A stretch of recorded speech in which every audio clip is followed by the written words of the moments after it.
Koordinator Wilayah Kementerian Hukum dan HAM Kanwil Kemenkumham Lampung menyelenggarakan diseminasi layanan apostil tahap kedua di Ballroom Hotel Bukit Randu, Selasa 8 November 2022. Di mana sebelumnya, bidang AHU Kanwil Kemenkumham Lampung telah melakukan pembukaan diseminasi layanan apostil tahap 1 yang berlangsung pada Rabu 19 Oktober 2022 di Swiss Bell Hotel.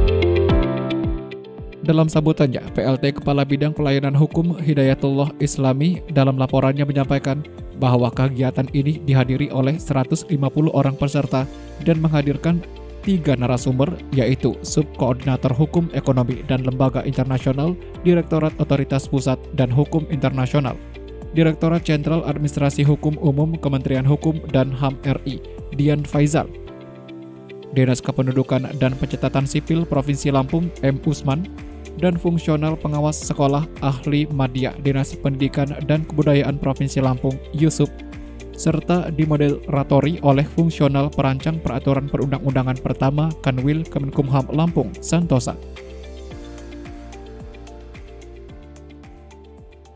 Pada kesempatan ini perkenankanlah saya untuk melaporkan pelaksanaan kegiatan diseminasi pada hari ini sebagai berikut. Dasar hukum 1.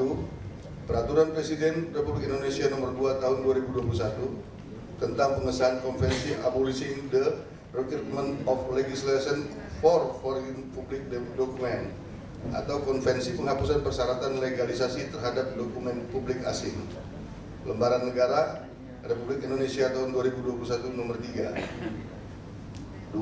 Peraturan Menteri Hukum dan Hak Asasi Manusia Republik Indonesia Nomor 41 Tahun 2021 tentang organisasi dan tata kerja Kantor Wilayah Kementerian Hukum dan Hak Asasi Manusia. 3. Peraturan Menteri Hukum dan Hak Asasi Manusia Republik Indonesia Nomor 6 Tahun 2022 tentang layanan legalisasi aposti pada dokumen publik. 4. Surat Keputusan Kepala Kantor Wilayah Kementerian Hukum dan Hak Asasi Manusia Lampung Nomor W9-6869.AH.01 tahun 2022 tentang penyelenggaraan kegiatan diseminasi layanan aposti tahun anggaran 2022. 5. Daftar isian pelaksanaan anggaran Kantor Wilayah Kementerian Hukum dan Hak Asasi Manusia Lampung, Program Direktorat Jenderal Hukum Administrasi Direktorat Jenderal Administrasi Hukum Umum nomor SP DIPA /03-03-0.3.10.88822/2022 tanggal 17 November 2021. Maksud dan tujuan kegiatan ini adalah memberikan informasi mengenai layanan apostil, sedangkan tujuan dilaksanakan diseminasi adalah meningkatkan pemahaman masyarakat melalui dinas-dinas terkait dalam hal layanan apostil. Waktu dan tempat diseminasi dilaksanakan 1 hari, hari Selasa 8 November 2022, tempat di Hotel Bukit Randu. Adapun narasumber diseminasi ini terdiri dari 1. Bapak Muhammad Usman S. Sos MM, Kabid PIAK dan Pemanfaatan Data pada Dinas Kependudukan dan Pencatatan Sipil Provinsi Lampung dengan materi legalisasi dokumen kependudukan sebagai syarat aposti. 2. Bapak Dian Faizal SE, Subkoordinator Hukum Ekonomi dan Lembaga Internasional, Direktorat Jenderal Administrasi Hukum Umum Kementerian Hukum dan HAM RI dengan materi layanan aposti sebagai penyederhanaan rantai birokrasi. 3. Bapak Yusuf SPD MPD, Fungsional Pengawas Sekolah Ahli Madya pada Dinas Pendidikan dan Kebudayaan Provinsi Lampung dengan materi legalisasi dokumen pendidikan sebagai syarat aposti. Peserta diseminasi ini berjumlah 150 orang yang terdiri dari Kantor Wilayah Kementerian Hukum dan HAM Lampung, 23 orang, kantor wilayah Kementerian Agama Provinsi Lampung 2 orang, kantor urusan agama se-Kota Bandar Lampung 10 orang, Pengadilan Tinggi Tanjung Karang 2 orang, Pengadilan Negeri Kelas 1 Tanjung Karang 2 orang, Pengadilan Agama Tanjung Karang 2 orang, Pengadilan Tinggi Agama 2 orang, Dinas Pendidikan Kebudayaan Pemerintah Provinsi 3 orang, Dinas Pendidikan Kebudayaan Pemerintah Kota Bandar Lampung 3 orang, Dinas Pariwisata Ekonomi Kreatif Provinsi Lampung 4 orang, Dinas Kebudayaan dan Pariwisata Kota Bandar Lampung 4 orang, Badan Pertanahan Nasional Provinsi Lampung 3 orang, Badan Pertanahan Nasional Kota Bandar Lampung 3 orang, Bank Mandiri 2 orang, Bank BRI 2 orang, Bank BNI 2 orang, Bank BTN 2 orang, Dinas Kependudukan dan Catatan Sipil Provinsi 2 orang, Dinas Kependudukan Catatan Sipil Kota Bandar Lampung 2 orang, Dinas Koperasi UMKM Pemerintah Daerah Provinsi 2 orang, Dinas Koperasi dan UMKM Pemerintah Kota Bandar Lampung 2 orang, Dinas Perindustrian dan Perdagangan 2 orang, Dinas Perindustrian dan Perdagangan Pemerintah Bandar Lampung 2 orang, Pengurus Wilayah Ikatan Notaris Provinsi Lampung 3 orang, Pengurus Daerah Notaris Kota Bandar Lampung 5 orang, Pengurus Daerah Notaris Kabupaten Lampung Selatan 3 orang, Pengurus Daerah Notaris Kabupaten Pesawaran 2 orang, Pengurus Notaris Kabupaten Preseu 4 orang, Pengurus Daerah Notaris Kabupaten Lampung Tengah 2 orang, Fakultas Hukum Universitas Lampung 5 orang, Fakultas Hukum Universitas Bandar Lampung 5 orang, Fakultas Hukum Universitas Said Umi Ruwajurai 5 orang, Fakultas Hukum Universitas Tulang Bawang 5 orang, Fakultas Hukum Universitas Islam Negeri Raden Intan 5 orang, Fakultas Hukum Malahayati 5 orang, Fakultas Hukum Universitas Mitra 5 orang, Badan Penelitian dan Pengembangan Daerah Provinsi Lampung 4 orang, Badan Pengawasan Obat dan Makanan Provinsi 4 orang, dan rekan-rekan media online 5 orang. Demikian beberapa hal yang dapat kami laporkan atas perhatian Bapak PLT Kepala Kantor Wilayah yang dalam hal ini diwakili oleh Bapak Kepala Divisi Pelayanan Hukum dan HAM Lampung. Kami ucapkan terima kasih. Akhirnya mohon perkenanan Bapak untuk menyampaikan kata sambutan dan arahan pada kegiatan ini, serta berkenan membuka kegiatan ini secara resmi. Atas kesediaan Bapak kami ucapkan terima kasih. Wabillahi taufiq wal hidayah. Wassalamualaikum warahmatullahi wabarakatuh.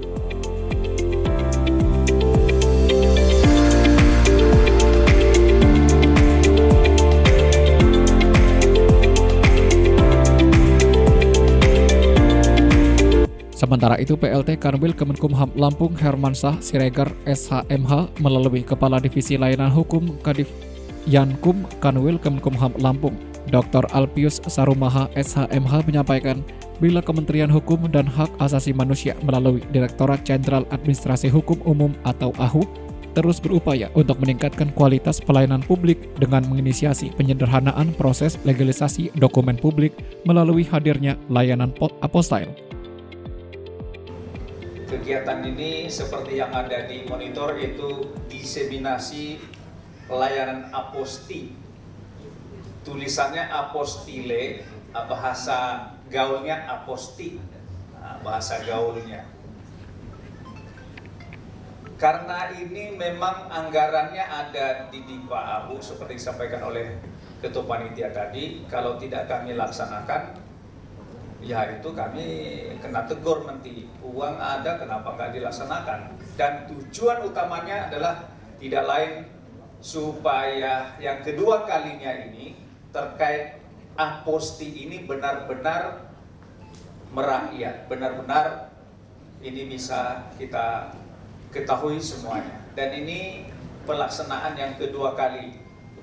Yang pertama kemarin di Oktober dan ini yang di November.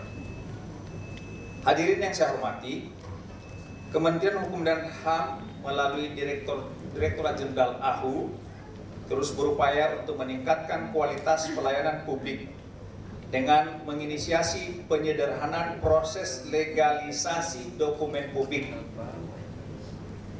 melalui hadirnya layanan aposti. Layanan aposti ini merupakan pengesahan tanda tangan pejabat pengesahan cap dan atau segel resmi dalam suatu dokumen publik melalui pencocokan dengan spesimen melalui suatu instansi, yakni Kementerian Hukum dan HAM selaku instansi yang diberikan kewenangan untuk itu. Di mana sebelumnya layanan ini dikenal dengan layanan legalisasi yang harus melalui prosedur yang panjang. Itu melalui Kementerian Hukum dan HAM, Kementerian Luar Negeri Republik Indonesia, Konsulat Jenderal Negara Tujuan, dan Kementerian Luar Negeri Negara Tujuan. Jadi cukup panjang sekali. Yang panjang itu nanti jadi pendek melalui aposti. Dengan hadirnya layanan aposti mampu memangkas rantai birokrasi. Legalisasi dokumen menjadi hanya satu langkah, yaitu cukup melalui Kementerian Hukum dan HAM Republik Indonesia. Sekali lagi, cukup melalui Kementerian Hukum dan HAM Republik Indonesia, tidak dengan yang lain. Layanan aposti ini telah diluncurkan oleh Menteri Hukum dan HAM Republik Indonesia pada tanggal 4 Juni 2022. Jadi ini belum lama, 4 Juni 2022. Dengan diluncurkannya layanan aposti ini diharapkan dapat memudahkan masyarakat untuk bisa memenuhi persyaratan legalisasi 66 jenis dokumen publik yang menjadi standar dalam pengajuan visa, pendaftaran pernikahan, maupun persyaratan pendidikan dan pelatihan di luar negeri seperti ijazah, transkrip nilai, serta dokumen publik lainnya. Hadirnya layanan aposti ini merupakan hasil dari disahkannya Convention Abolishing the Requirement of Legislation for Foreign Public Documents, Konvensi Aposti. Dengan disahkannya konvensi tersebut, maka dapat mendukung lalu lintas dokumen publik antar negara menjadi lebih cepat. Di mana saat ini konvensi tersebut telah diikuti oleh 124 negara di dunia. Salah satunya adalah Indonesia. Indonesia telah mengaksesi konvensi tersebut dengan dikeluarkannya Perpres nomor 2 tahun 2022. Itu pada tanggal 5 Januari 2021, dan hal ini membuat Indonesia bergabung menjadi negara Konvensi Aposti pada tanggal 5 Oktober tahun 2021. Hadirin yang saya hormati, aksesi ketentuan aposti ini dilakukan oleh pemerintah Indonesia guna mempermudah layanan bagi masyarakat yang membutuhkan layanan legislasi dokumen publik yang akan digunakan untuk keperluan di luar negeri, seperti untuk keperluan meneruskan pendidikan ke luar negeri, guna mengurus perkawinan warga negara Indonesia dengan warga negara asing di luar negeri, atau guna keperluan perdagangan ke luar negeri. Selain itu, aksesi ketentuan tentang aposti ini juga dilakukan guna mendukung kemudahan berinvestasi, di mana dalam era digital ini diperlukan adanya kecepatan prosedur birokrasi, termasuk dalam pelaksanaan bisnis untuk mendatangkan investasi. Untuk itu diperlukan adanya penyederhanaan proses legislasi dokumen publik agar dapat memangkas prosedur legalisasi dokumen yang berkaitan dengan kegiatan investasi yang selama ini dianggap rumit dan panjang, serta memerlukan biaya yang tidak sedikit. Kebijakan pemangkasan birokrasi legalisasi dokumen ini diharapkan dapat berkontribusi membangun reputasi Indonesia sebagai negara ramah investasi dan diikuti dengan meningkatnya kepercayaan pelaku bisnis untuk menanamkan modal di Indonesia. Hadirin yang saya hormati, layanan pencetakan sertifikat aposti saat ini baru dapat dilakukan di Direktorat Jenderal Administrasi Hukum Umum. Namun ini mudah-mudahan tahun depan tidak ada masalah. Ini pencetakannya nanti akan dilakukan di kantor wilayah. Ya, kita berharap demikian, Januari itu sudah bisa terlaksana. Jadi semakin mempermudah layanan aposti. Jadi pencetakan sertifikat dapat dilakukan di Kementerian Hukum dan HAM yang ada di wilayah. Direktur Jenderal Administrasi Hukum juga terus berupaya untuk menyempurnakan layanan aposti. Dan layanan aposti yang saat ini sebagian masih dilakukan secara manual, ke depan diharapkan dapat dilakukan secara elektronik ataupun e-aposti. Dan ini mudah-mudahan Januari sudah berjalan lancar. Hadirin yang saya hormati, mengingat layanan aposti ini merupakan layanan baru yang diluncurkan oleh Kementerian Hukum dan HAM, maka perlu dilakukan sosialisasi supaya masyarakat semua tahu. Walaupun secara nyata, secara jujur kita lihat bahwa peraturan perundang-undangan begitu sudah diundangkan berlaku asas fiksi hukum. Tidak satu orang pun warga negara Indonesia menyatakan bahwa saya tidak tahu karena ada asas fiksi hukum. Tetapi pemerintah juga terus berupaya melakukan sosialisasi terhadap produk hukum baru yang sudah diundangkan. Salah satu kegiatan yang pada hari ini kita ikutin adalah melalui diseminasi aposti tersebut. Dan harapan kami, Bapak Ibu yang hadir pada saat ini, dapat menginformasikan pengetahuan tentang aposti yang akan didapatkan pada hari ini kepada masyarakat lain di sekitar kita.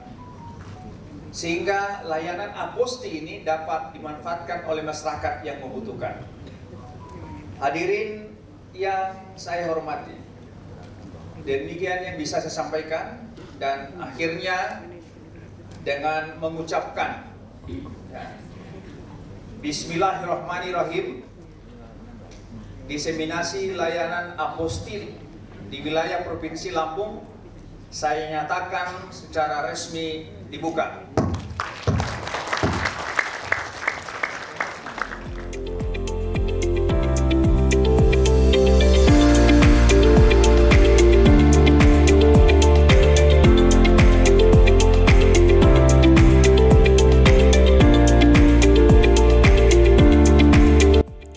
Lebih lanjut, Dr. Alpius menegaskan bila layanan Apostil merupakan pengesahan tanda tangan pejabat, pengesahan cap, dan atau segel resmi dalam suatu dokumen publik melalui pencocokan dengan spesimen melalui satu instansi, yakni Kementerian Hukum dan HAM selaku instansi yang berwenang.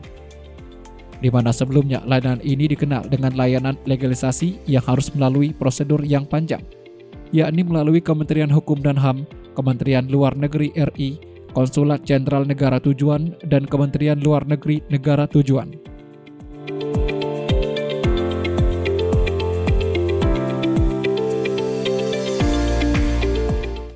Menurut Alpius, dengan hadirnya layanan Apostil mampu memangkas rantai birokrasi legalisasi dokumen menjadi hanya satu langkah, yaitu cukup melalui Kementerian Hukum dan HAM RI, di mana layanan Apostil sendiri telah diluncurkan oleh Menteri Hukum dan HAM RI pada tanggal 4 Juni 2022.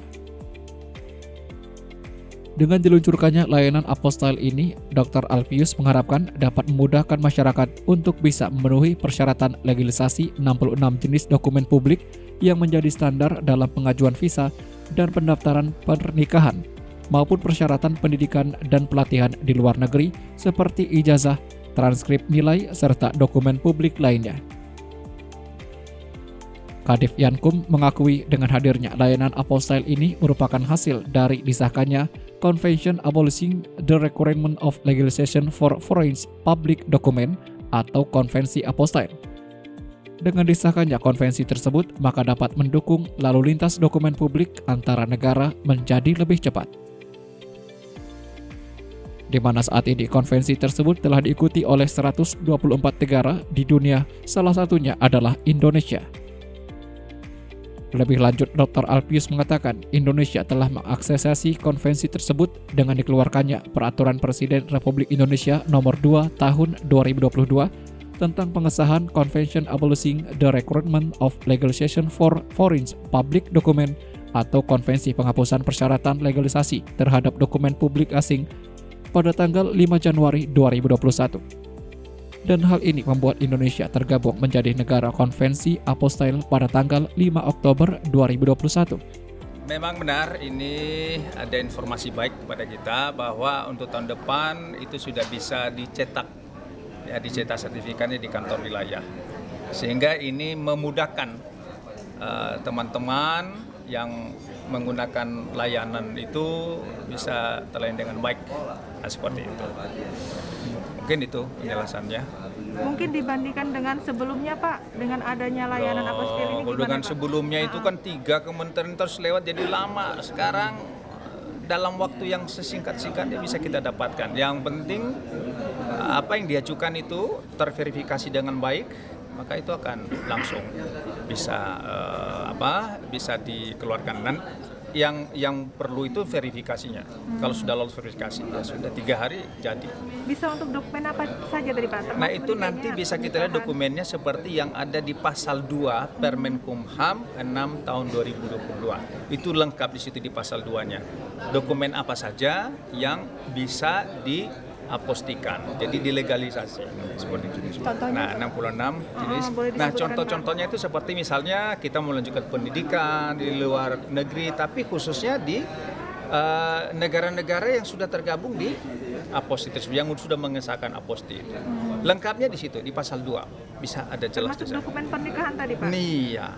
Nah, ini kan kegiatan yang kedua ya Pak setelah di bulan Oktober dilaksanakan gitu Pak. Target kita seperti apa sih Pak? Goalsnya juga gitu. Iya, sebenarnya kan kita menginginkan kalau bisa berulang kali ya kita sosialisasikan ini. Tapi sekali lagi kita juga dibatasi terhadap anggaran, sehingga harapan kita dengan diseminasi yang kedua ini semakin hari masyarakat semakin memahami bagaimana prosedur mengajukan permohonan aposti. Jadi itu target-target kita. Semua yang hadir pada hari ini kita berharap ini bisa membantu mensosialisasikan.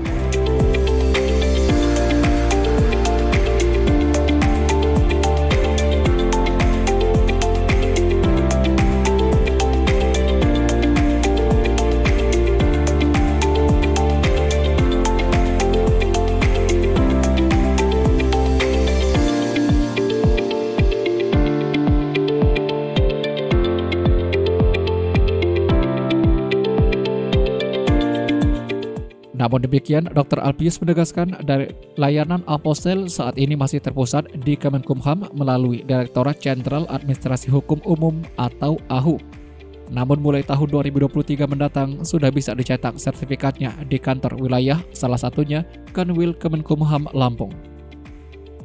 Alpius berharap dengan adanya pertemuan hari ini, media juga bisa menginformasikannya sehingga bisa tersebar luas seluruh masyarakat yang ada di Provinsi Lampung agar bisa mendapatkan informasi layanan apostil, bahkan layanan apostil juga dikuasakan sehingga memudahkan dalam menggunakan layanan tersebut. Ya, ini sebenarnya sudah diinformasikan ya. Cuma nanti layanan pencetakannya itu sesuai dengan informasi dari Jenau kepada kami, itu nanti pencetakannya sudah dimulai tahun 2023. Pencetakan sertifikatnya. Tapi pemohonannya itu masih tersentral. Harapannya setelah nanti percetakan sertifikat itu sudah mulai, harapannya kita bisa melakukan pelayanan langsung di Kementerian Hukum dan HAM di wilayah seperti itu. Nah, kita tunggu saja kabar baiknya. Semoga kami juga berharap dengan adanya pertemuan hari ini teman-teman dari media juga bisa menginformasikannya sehingga bisa tersebar luas seluruh masyarakat kita yang ada di Lampung ya bisa mendapatkan informasi layanan ini. Bahkan juga bisa dikuasakan ya, bisa dikuasakan sementara ini kita bawa bantu.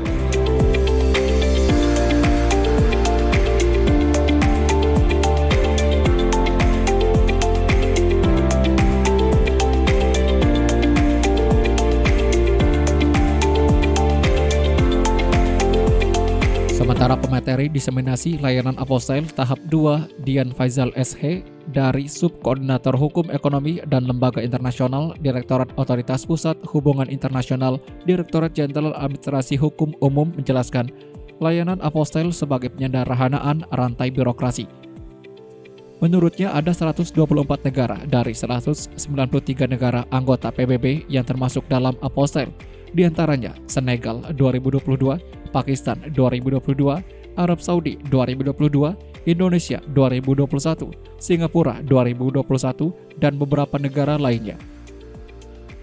Dian Faizal menjelaskan garis besar alur dan prosedur verifikasi dari layanan apostil di antaranya penyampaian permohonan melalui aplikasi, verifikasi permohonan ditolak atau dikembalikan atau diterima, pembayaran, penerimaan negara bukan pajak atau PNPB melalui sistem, dan penerbitan sertifikat apostille di loket, baik kantor pusat ataupun kantor wilayah Kemenkumham di daerah.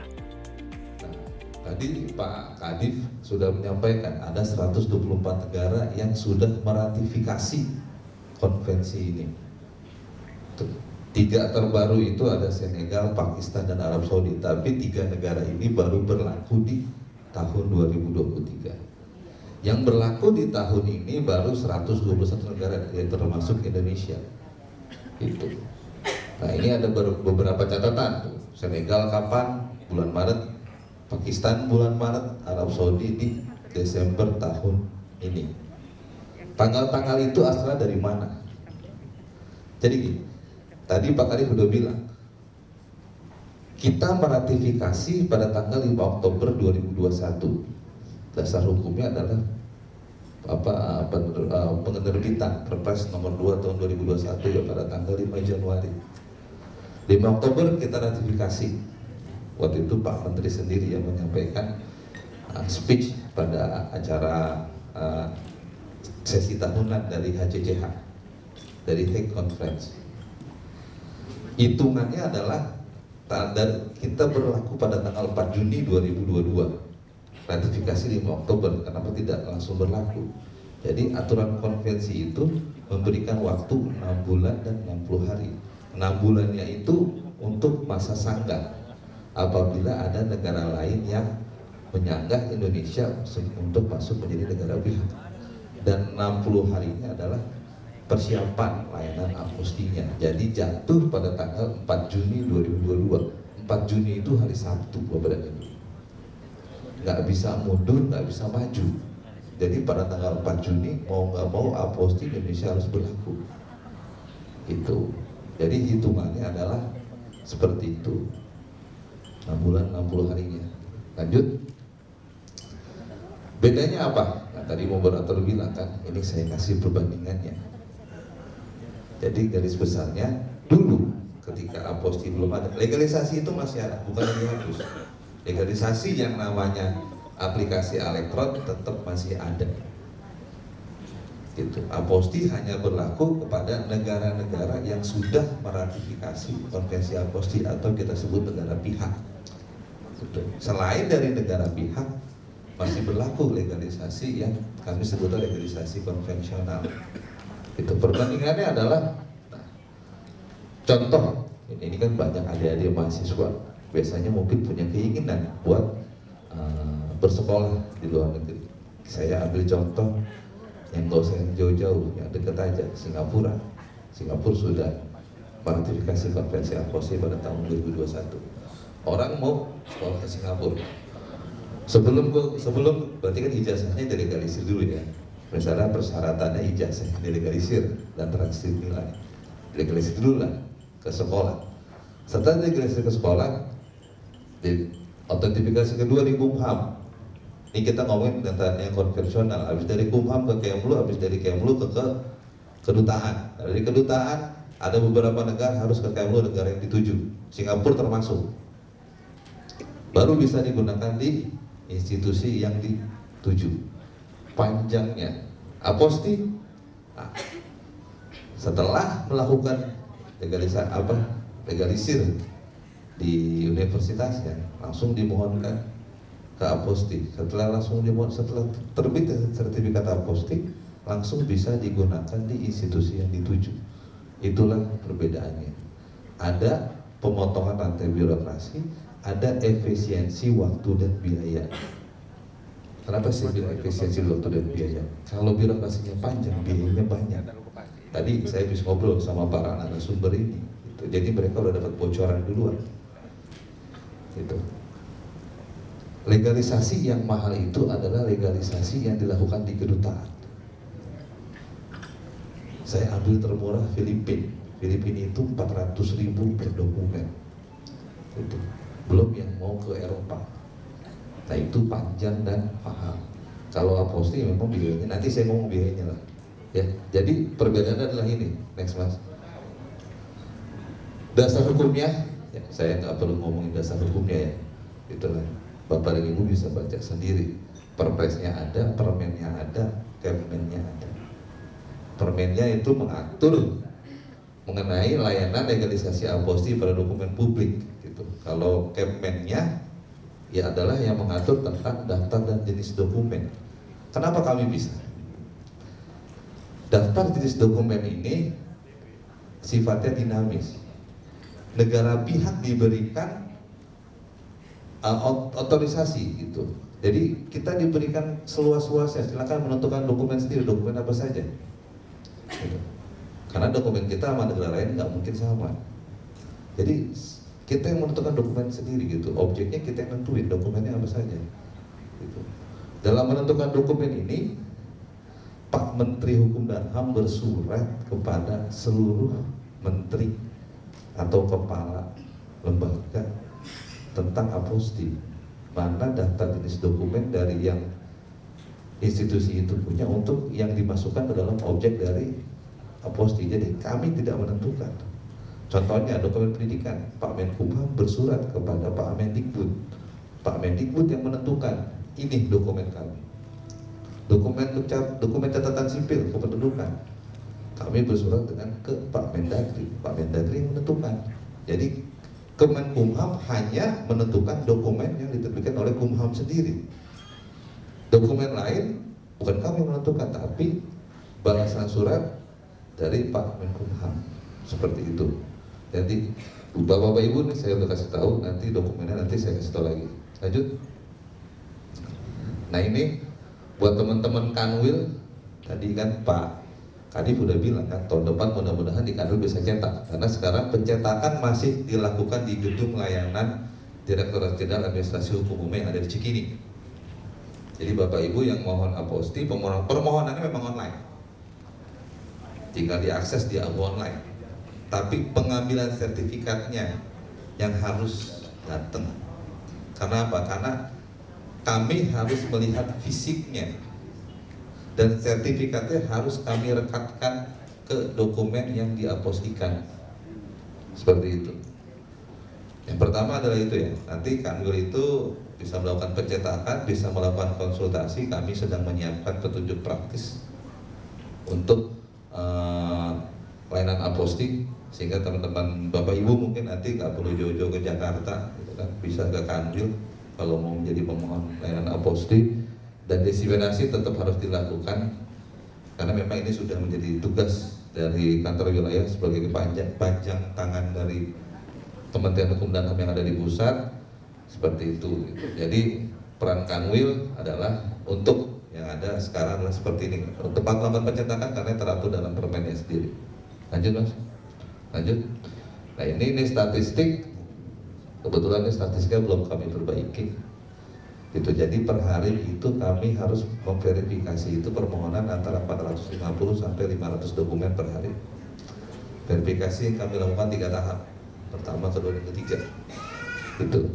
Jadi satu hari banyak permohonan yang kami verifikasi. Itu antara 450 sampai 500 dokumen per hari. Untungnya kalau hari Sabtu Minggu itu nggak banyak problemnya. Paling yang masuk 100. Ya kan? Sabtu Minggu gitu, Sabtu Minggu masih masuk. Jadi ketika saya benci hari Senin bener, karena ketika hari Senin itu verifikasi tempat saya udah banyak. Karena kebetulan saya memverifikasi di level 2-nya gitu. Nanti ada atasan saya di level 3-nya yang untuk melakukan verifikasi. Lanjut. Nah ini dari statistik ada negara tujuan yang paling difavoritkan. Banyak ternyata orang yang bersekolah ke Korsel. Jadi buat adik-adik mahasiswa mungkin ternyata banyak loh orang yang sekolah ke Korsel. Ini faktanya. Jadi negara tujuan pertama Korsel, yang kedua adalah Jerman, Belanda, Turki, Italia. Jadi yang Korsel itu sekolah, ke Jerman sekolah, Italia sekolah, Belanda sekolah, Turki nikah. Iya. Banyak orang Indonesia yang nikah sama orang Turki. Itu benar. Gitu. Saya buat teman-teman yang ini orang yang mencetak sertifikatnya, orang yang melayani pemohonnya, itu banyak kan orang Indonesia nikah sama orang Turki. Gitu. Dan kalau dari pemohon masih mendominasi Jawa ya, gitu. Jawa masih mendominasi itu dari yang ada yang permohonan ke kami gitu. Ini permohonan yang kami terima ya, bukan permohonan yang masuk. Permohonan yang masuk anggap aja yang kami terima kali 2. Jadi ada yang kami tolak gitu. Lanjut. Nah ini dokumen yang sering diajukan tuh, ada dokumen pendidikan ya Pak. Jadi memang banyak Pak orang yang sekolah di luar negeri Pak, gitu. Luar biasa memang. Yang kedua kependudukan, yang ketiga adalah dokumen notaris. Jadi Bapak Ibu notaris ada kan? Kalau saya nggak ada ya. Jadi dokumennya memang banyak Bu yang dimohonkan untuk layanan apostille. Yang kedua penerjemah. Penerjemah ini maksudnya penerjemah tersumpah. Di Lampung ada nggak penerjemah tersumpah? Belum ada ya? Udah ada? Mudah-mudahan udah ada, belum? Ya, mudah-mudahan udah ada ya. Gitu. Karena memang penerjemah tersumpah itu termasuk pejabat publik. Ternyata ada undang-undang yang mengatur. Yang kedua dokumen kepolisian. Dokumen kepolisian ini cuma 2. Yang pertama SIM internasional, yang kedua SKCK. Jadi orang mau sekolah, orang mau nikah, orang mau melakukan bisnis, ternyata di luar negeri mensyaratkan SKCK juga. Gitu. Lanjut. Lanjut. Nah, ini dari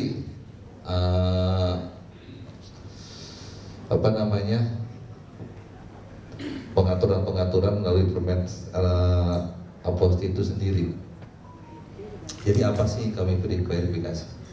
Yang kami lakukan adalah autentifikasi tanda tangan, cap atau stempel.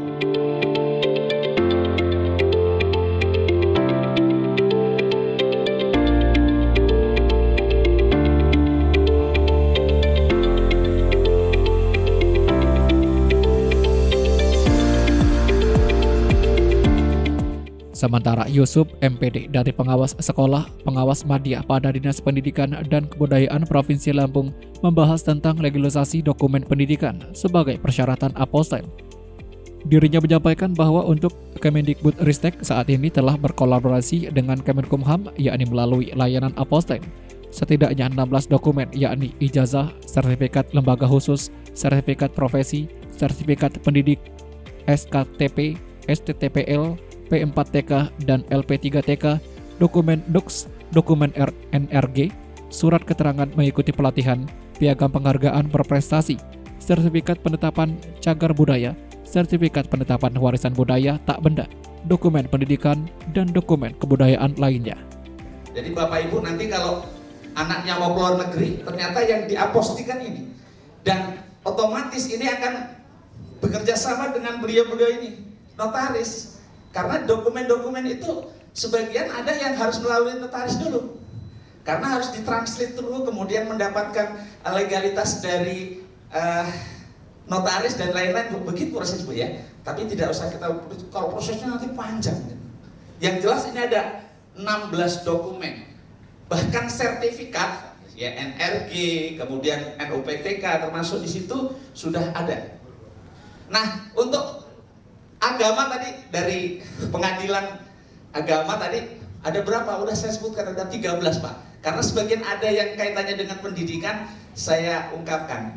Hanya saja untuk yang Kementerian Agama masih khusus bagi sekolah-sekolah yang negeri. Jadi Mandegri, MTS negeri, Min negeri. Yang kedua Bapak Ibu, kalau apostille tadi sudah diceritakan oleh pemateri kita yang terdahulu, sekarang saya akan membahas, Pak Yusuf bagaimana? Saya mau keluar negeri, terus mau sekolah ke luar negeri, terus nama sekolah saya sudah nggak ada. Waduh, terus gimana? Ada aturannya, ya, ada aturannya, tetap ada aturannya. Nanti seperti apa? Karena syaratnya harus ada legalisasi dari pendidikan. Kalau memang mensyaratkan legalisasi pendidikan ada aturannya, yaitu kita berdasarkan Permen nomor 29 tahun 2014. Ini dasar hukumnya. Belum ada yang terbaru lagi, masih menggunakan yang lama. Nah ini akan kita ungkap. Yang secara konvensional ya, dan sebagai syarat untuk aposti. Pertama, kita lanjutkan aja terus nih Pak, karena waktunya sedikit, khawatir saya nanti diinstruksi ya, daripada seperti pemateri kedua yang kayak gini tinggalkan aja. Lanjut. Kewenangan pengesahan. Sempat tadi Pak Kabit tanya, Pak Yusuf, gimana tadi yang kasus seperti saya? Nanti akan dijawab ya. Legalisasi itu standarnya sama ya, dari Dinas Pendidikan standarnya sama. Kita menggunakan peraturan ini ya, nomor 29, standarnya sama, harus seperti ini.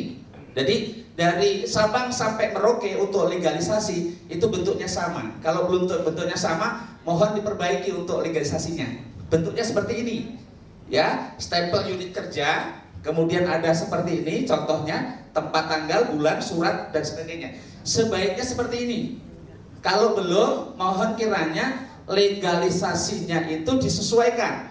Karena kadang-kadang ada satuan pendidikan, universitas, dan lain-lain menggunakan pola yang berbeda. Nah, sebaiknya kita dasarnya ini. Kalau kemarin sudah dibuat ya, mungkin bisa kita perbaikilah sesuai dengan aturan regulasi yang sedang berlaku. Nah ini. Kemudian, lanjut. Apa saja yang boleh dilakukan legalitasnya oleh satuan pendidikan atau universitas? Jadi ada beberapa ketentuan ya, tidak boleh tahu-tahu ke provinsi ya, tahu-tahu ke direktorat. Itu sebenarnya ada kewenangan masing-masing, walaupun nanti ketika nggak bisa bawahnya, boleh atasnya, itu hukum ya. Ketika bawahnya nggak ada, ke atasnya nggak bisa, bisa ke atasnya. Itu adalah norma secara umum. Yang pertama Bapak Ibu, kalau memang sekolahnya ada, universitasnya ada, maka yang pertama dilegalisasi oleh kepala, ketua satuan pendidikan atau universitas yang dimana mengeluarkan ijazah itu, atau transkrip itu, atau surat keterangan itu. Nah ini satu. Kemudian bagaimana kalau gabung? Dulu kan pernah gabung Pak ya. Dulu itu ada ujian gabung Pak ya, ujian negara dulu, zaman-zaman kita ada dulu. Ujian negara itu gabung.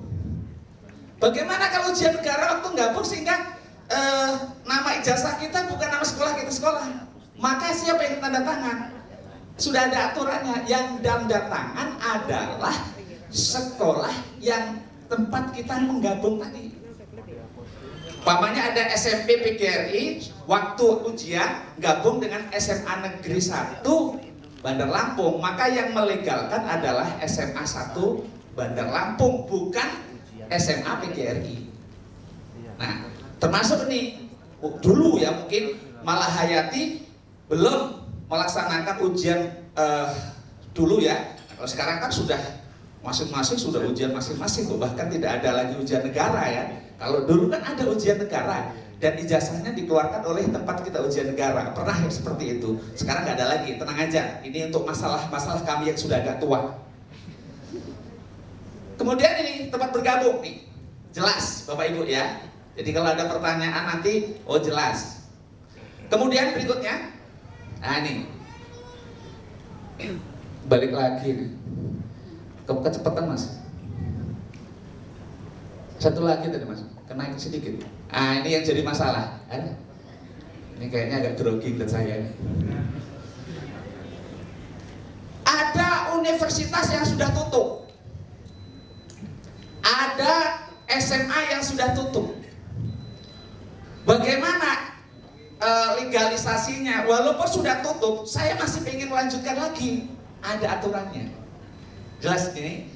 Maka di fotokopi dikeluarkan oleh siapa yang menutup itu? Dinas mana? Kalau kota, ya dinas kota. Kalau yang waktu itu penutupan berada di dinas provinsi, ya dinas provinsi. Kalau swasta itu biasanya yang melakukan penutupan umpamanya adalah wilayah wilayah di Sumbaksel umpamanya, kantor wilayah begitu. Begitu urutannya terus. Jadi boleh, ternyata bisa. Tidak langsung, waduh sudah ditutup, gimana kami melegalisasikan? Ada aturannya. Kalau SMA jelas. Nah seperti ini Bapak Ibu. Jadi disahkan, dilegalkan oleh instansi ya, yang berwenang mengeluarkan, menutup, bahkan untuk mendirikan. Nah, itu.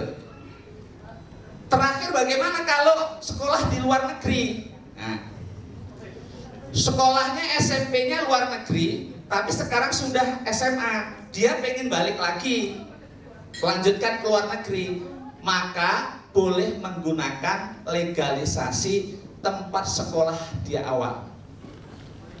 Kalau nggak ada, nanti ada lagi. Tenang aja, nanti di bagian belakang kewenangan Dinas Pendidikan Provinsi dan Ditjen.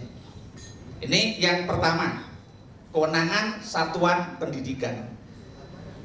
Selanjutnya,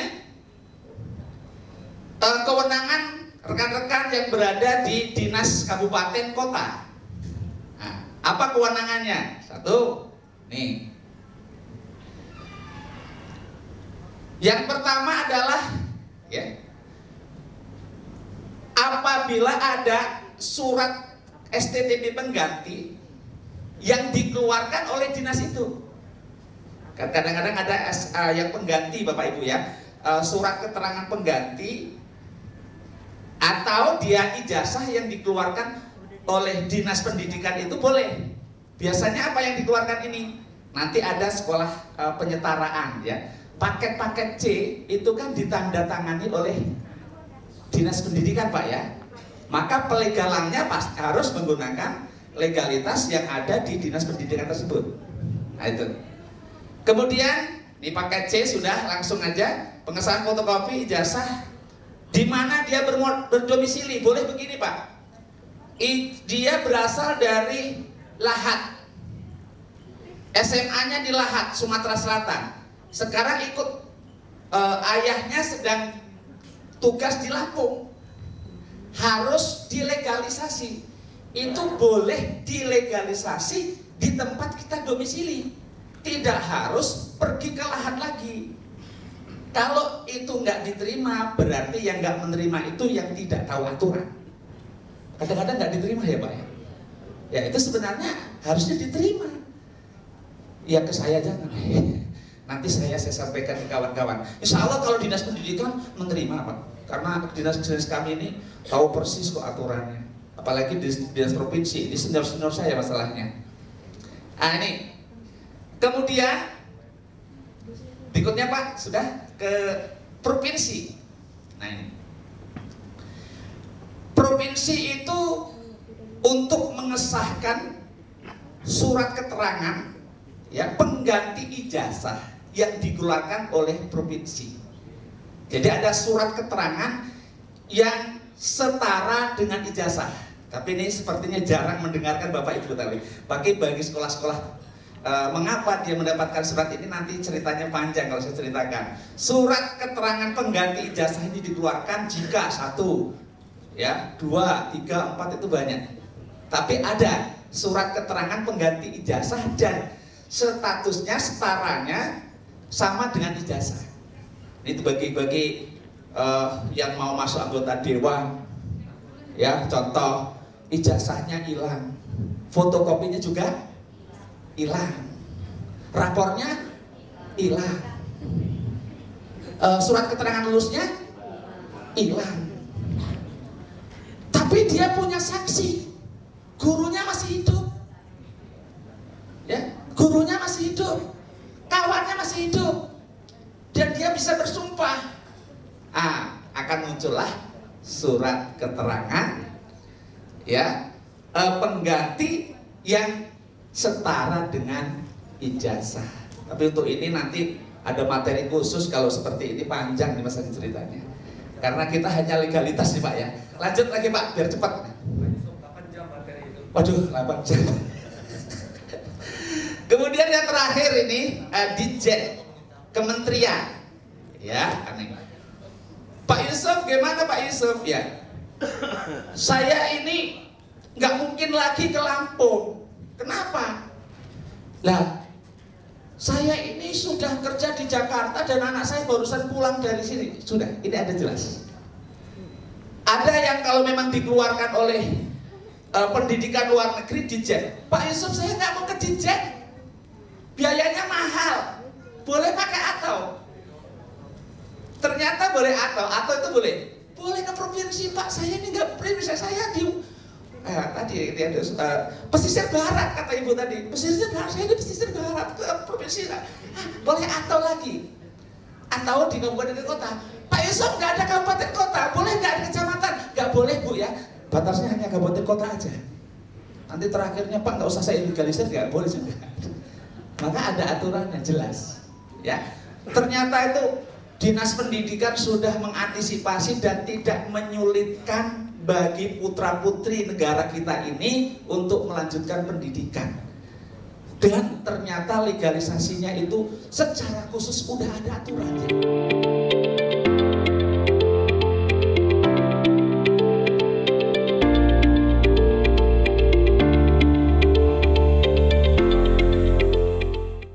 Terpisah, Muhammad Usman Sos MM Kabid Piak dan Pemanfaatan Data Dinas Kependidikan dan Pencatatan Sipil Provinsi Lampung membahas terkait kewenangan legalisir dokumen kependudukan yang akan dipakai di luar negeri. Dokumen kependudukan terhadap layanan apostil ini, itu yang saya katakan tadi, 1 menit, itu pun nggak nyampe. Ini dokumennya sudah TTE, selesai. Tapi dalam kesempatan ini saya ingin mengajak kepada kita semua, biar kita sama-sama paham yang selama ini ada di dalam kantong kita, yang selama ini ada di dalam dokumen-dokumen kita di rumah, yang mungkin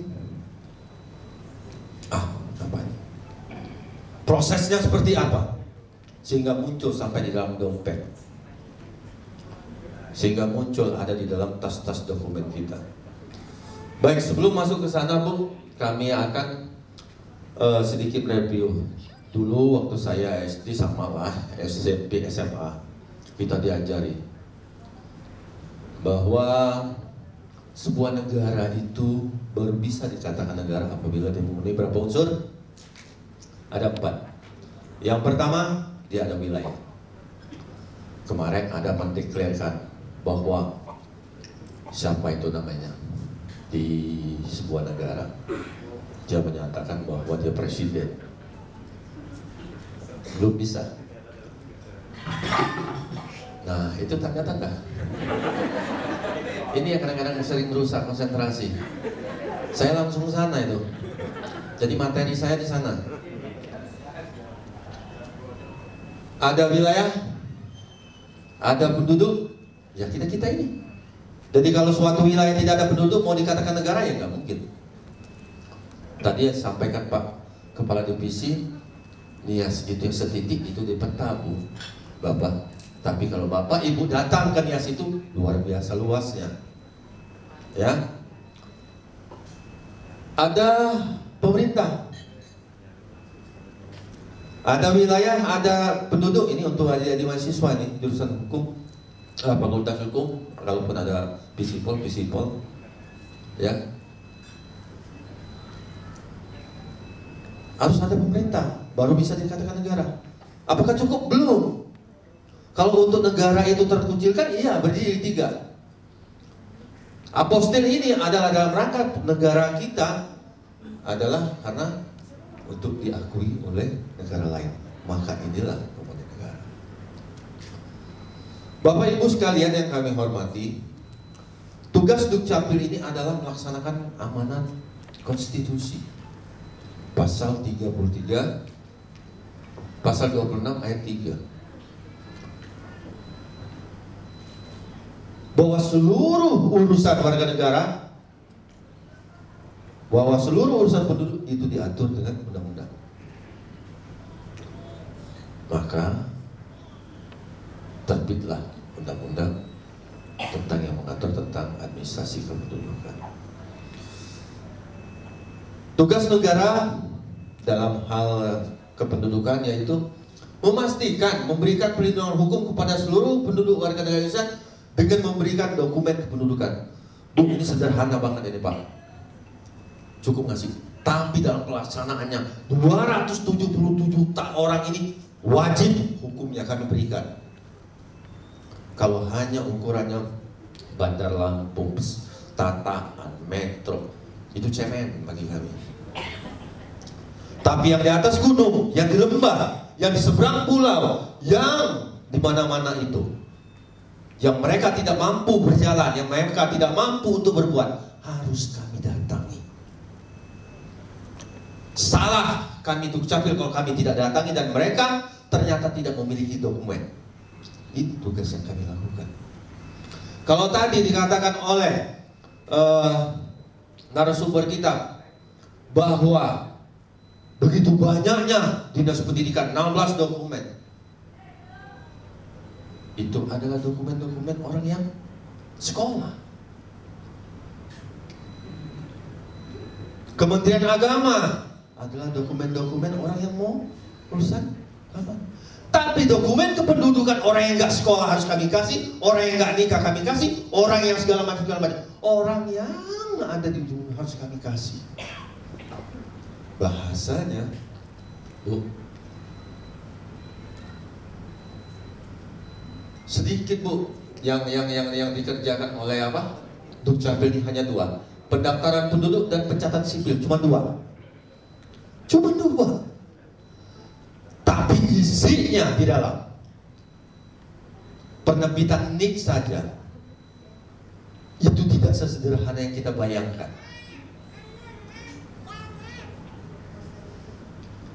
Perubahan alamat, nah ini yang paling ribet. Kakak gonta-ganti. Minggu depan dia alamat sana, minggu depan lagi pindah lagi, harus berubah. Ini harus kami layani. Artinya sedemikian sedikit tapi rumit. Kami tidak masuk mau jelasin ini. Kalau tadi 8 jam urusan apa? Urusan pendidikan. Kalau Dukcapil entah kalau mau dijelasin semua ini. Kelahiran, yang lahir ada orang tua, yang lahir dari pernikahan yang sah, yang lahir pernikahan yang tidak dalam pernikahan yang sah, yang lahir tidak punya bapak, yang lahir aduh, ya, jangan dikira Bu, ya Bapak, seorang anak yang lahir karena tidak punya bapak tidak boleh dicatat, oh jangan, dia warga negara dan negara wajib memberikan dokumennya, ya, orang nikah antar agama. Ya, yang disalahin siapa? Dukcapil. Katanya Disdukcapil melegalkan orang pernikahan antaragama. Masya Allah. Disdukcapil itu hanya mencatat. Ya, ini ada di mahasiswa. Disdukcapil, Dirjen Dukcapil itu hanya mencatat. Yang mengesahkan itu urusan orang lain. Ya, ini kadang-kadang begitu kejadian. Oh, Dukcapil mengesahkan pernikahan antar agama. Dukcapil melegalkan orang yang menikah tidak di KUA. Dukcapil tidak masuk ke ranah itu.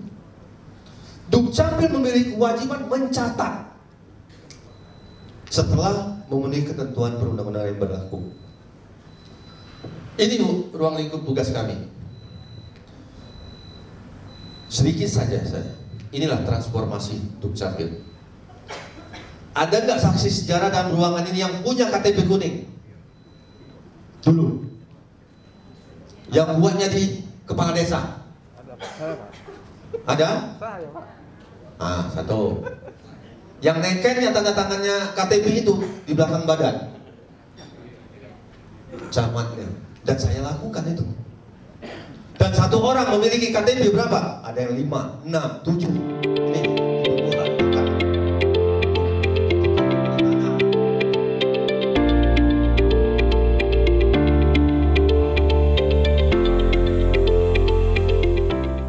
Usai pemaparan materi, dilanjutkan sesi tanya jawab. Kegiatan berlangsung tertib dan lancar. Jeffrey Ardi, David Sihotang melaporkan.